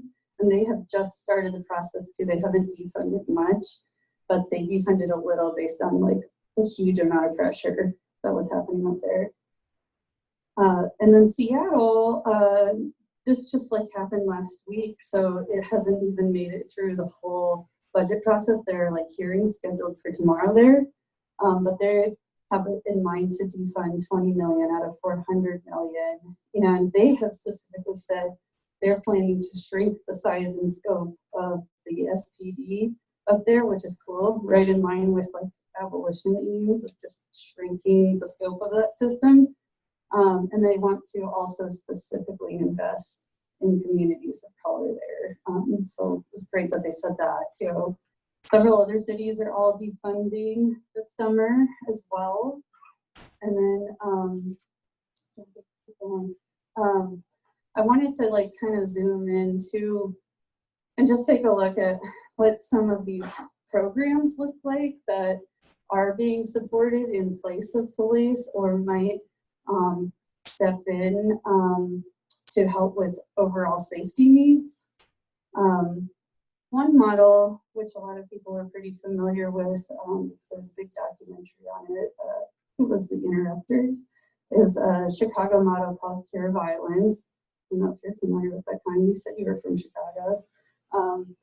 But it frames violence as a public health issue, and they do a lot to address the root causes of violence and disrupt the way that violence spreads and is cyclical in a community, which is so different from the police approach of just like taking someone away and removing someone from that community. So they do a lot of like conflict mediation through that model, talking to like different stakeholders after a violent event has happened, and making sure everyone's on the right path to heal from that.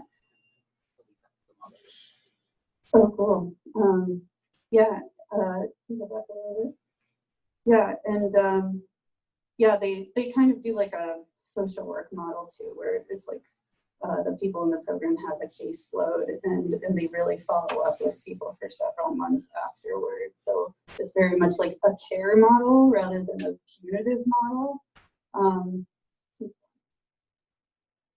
The Californians for Safety and Justice group too has a really cool document.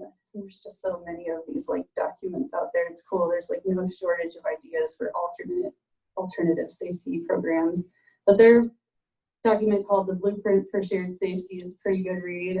And it does the same thing of framing violence as a public health issue. But they kind of take it further and talk about all of the elements that are present in the frame of safety and violence, including like equating well-being with safety, which also takes us back to the fact that economic and workforce support has the most impact on crime. It's like people aren't well, they don't have their basic needs met. That's like a real high risk situation for violence and crime. But yeah, so they pay attention to well-being through that program, victims, survivors, and then building also like partnerships across institutions. So connecting institutions, which is always like difficult in a huge nonprofit ecosystem to connect everyone and make sure that an individual who's affected by violence or like part of a violence problem like makes it through all of the resources that they need. They do that through this program. And then I just kind of wanted to highlight like our own, one of our own workforce development programs that we have here. We have like a big nonprofit ecosystem in Omaha, partly because we have a huge philanthropic community and like a big millionaire class in Omaha that helps fund that philanthropy. And I'm not going to say that that's good or that's bad, it's different. But yeah, Urban League is kind of one of the oldest examples of like a workforce development program where people can get support to connect with resources that get them jobs, to connect with people that can help them every step of the way toward education and like meeting their needs. So I kind of wanted to highlight at least one program that would be an idea of something that might be good to fund to help with safety and well-being here. And there are many of those that, you know, could be getting monies in our city as well. And, you know, I wanted to ask the question lastly, just to round it off. You know, we've talked a long time, sorry about that. We're trying to be concise, but there's so much info. I just wanted to ask the question, like, what are the opportunities for investment and divestment in Omaha? That's like a question that our group is probing.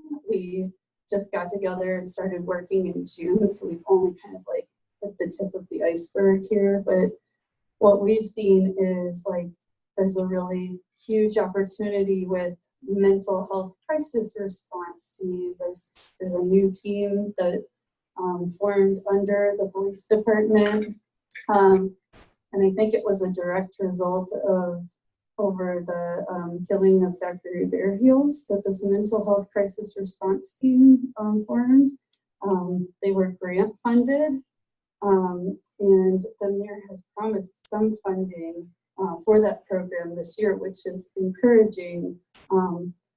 That, you know, that there's one idea right there that mental health crisis response team could be maybe a full-fledged department separate from the police, be responding on their own to mental health calls rather than with police. Like there's a lot of like room for growth there. We used to have a summer program through Parks and Rec for kids that was low cost and affordable, that hasn't been present for a while, the Sub Dogs program. There's another opportunity. There's a lot of people that miss that program, that miss like having a low cost opportunity for their kids in the summer. So that's another idea for investment, like moving money to parks to make sure that this opportunity happens for youth. And then there's like a million other ideas, but really like our group, Omaha Abolition Research, is doing, our work at this moment is doing a little more questioning rather than answering, because we're learning, right? Like we're not experts, and so we want to ask these questions and really like be connecting and talking to other people, because I think there's a lot of good ideas out here among you all, and then among like the community at large for how money can be spent.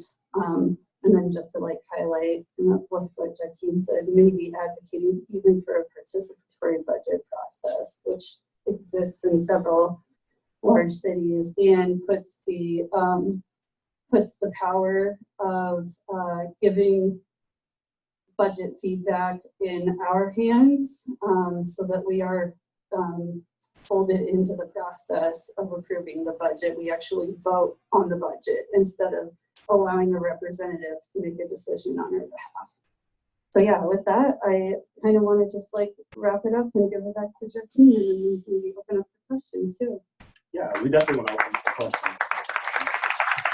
I do want to make a couple statements. Like, I'm glad that they brought up Raleigh, North Carolina. That's a city that we're compared to quite a bit in a lot of different areas. The Omaha Chamber of Commerce actually uses Raleigh as a huge comparison to a lot of initiatives. So it's something that our representatives should be aware of, that comparison, and it's a great place. So I'm glad that you brought that up, because it's not only a great place to compare the economics, but some of these great safety and public health initiatives as well.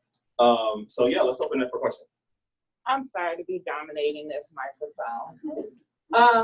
Okay, so I just want to say this. Don't let Jean make it seem like this is her baby, that this new mental health thing is new, because it's not. Lutheran Family Services, since I've been living here from 2014, has always worked with the police department for crisis response team. All they have to do is call Lutheran Family Services, and they will come out and do crisis response for a mental health case. So this isn't anything that maybe they got a new grant, but they have always done that since I've lived here since 2014. Because a friend of mine is over that particular branch of Lutheran Family Services. So this isn't anything new that they just started with the police department. Yeah, sorry if I suggested that. No, they've been saying that this is new. This isn't something that you just did. Right. But she's marketed as new for a while. It's kind of spinning that way a little bit. And I meant to underscore the fact that there is such an opportunity to expand this, to make it part of the 911 call. It is. And I think, again, like the budget is a way to look at the city's priorities. And like you mentioned, that program is wholly grant funded and has been for 2 years and this following year. And the city is finally putting money into that, which may or may not be a result of them listening to community members. But again, that's not a program that the city has started in. And their claim on that program is, there shouldn't be really a claim on that. Who else has a question about reallocation? Just to add a quick comment to that Yeah, sure. too, that really opened up the door for me in my mind, just to think about like, oh my gosh, a nonprofit can become funded by the city and become a program of the city, because there's so many cool nonprofits that do good work, like that deserve that funding, and that really gets you thinking about investment in a different way.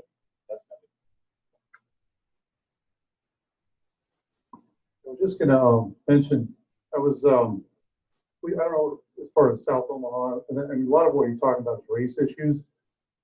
But if you get a chance, go home and watch Immigration Nation on Netflix.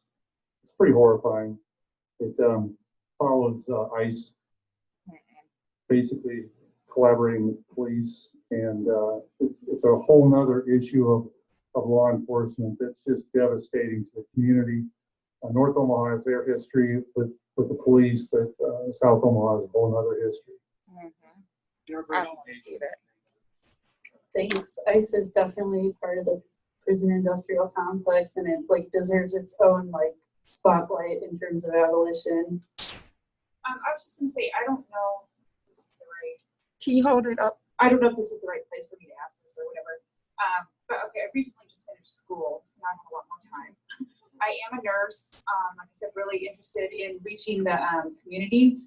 Kind of like, I would like to know what the community would need, what they feel like would be beneficial as far as like healthcare, their healthcare concerns. Are they comfortable going to our hospitals and, you know, the care that they're receiving? Just, I don't know, kind of like you guys, I want to like look into that to see how I can help in a way to get funds to people, get, you know, so people can have better healthcare and just be healthier in general. And I think that will help a lot with the, you know, crime and different things too.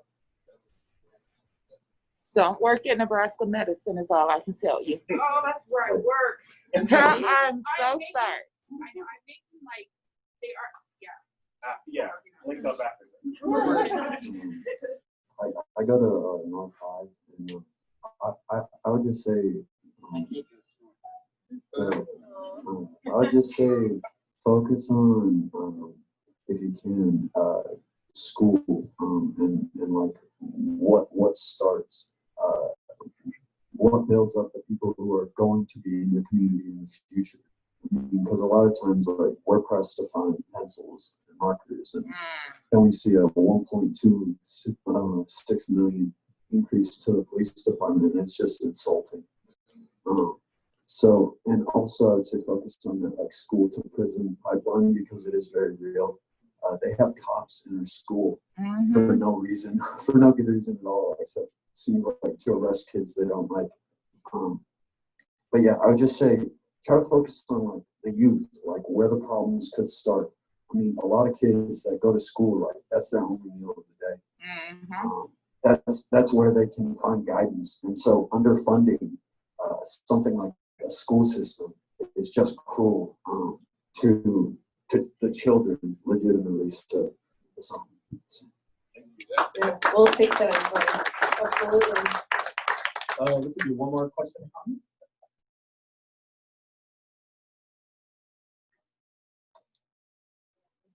Thank you so much. That was like awesome. I really loved your deep dive into the budget, because like it's always about following the money, like always. And so for me, what this brings up is like, okay, look at all these countries being really progressive and like, yeah, there's pressure put on them to defund the police, and they're doing it. And what other ways is the state, because the police is an arm of the state, what other ways are they going to now commodify surveillance? Because they are not giving this up of their benevolent hearts, right? Lyndon Johnson did not sign the Civil Rights Act because all of a sudden he just had this awakening of like, oh God, Black people are human too. No. And what else did they do? When did the prison populations skyrocket? What happened? How did they start commodifying that? So it's always about the money.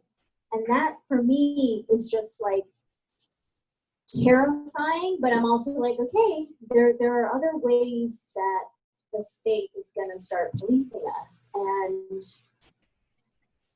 like I said, it's terrifying, but it's also like having your eyes wide open to what the possibilities are. So I say this as a comment of like, yeah, I'm about, you know, not having bloated budgets, like going from 3 million to 18 million, like 21, 18 million. Crazy. But like larger picture, keeping that attention of where else the money is going to come and where else it's going to go, because it really is, like they were saying, it is long term, it is big picture, and we have to understand and come to reckon with a state that is founded on theft, violence, murder, genocide, and that has not changed. It is really sad for me to have to like feel that, but it hasn't changed. And when you can be with what is, I find I'm more able to step up and be part of this community. Thank you so much. Thanks. Any final comments from you all? No. I guess I wanted to give it a shout out. Thank you for organizing this. To Keene Culture House and providing a venue for everyone's discussions. Thank you to Black Pink too, who's like, they're kind of the primary prison abolitionists in town. If you didn't know, I just want to like shout out to them, and the professionals who are like doing abolition work in town. Yeah. Yes. Oh yeah, we have to plug one thing too. Sorry, we're having a phone bank tomorrow night at 9:30 too for those who can't make it to the budget hearing, and we have it all over our social media. So we'll click to our social media here in a second. But for those who are anxious about calling their representatives, we're meeting on a Zoom, and we're gonna kind of like work through information and get you prepped to make the call. Thanks. Yeah, so I appreciate everyone coming here today, everyone watching.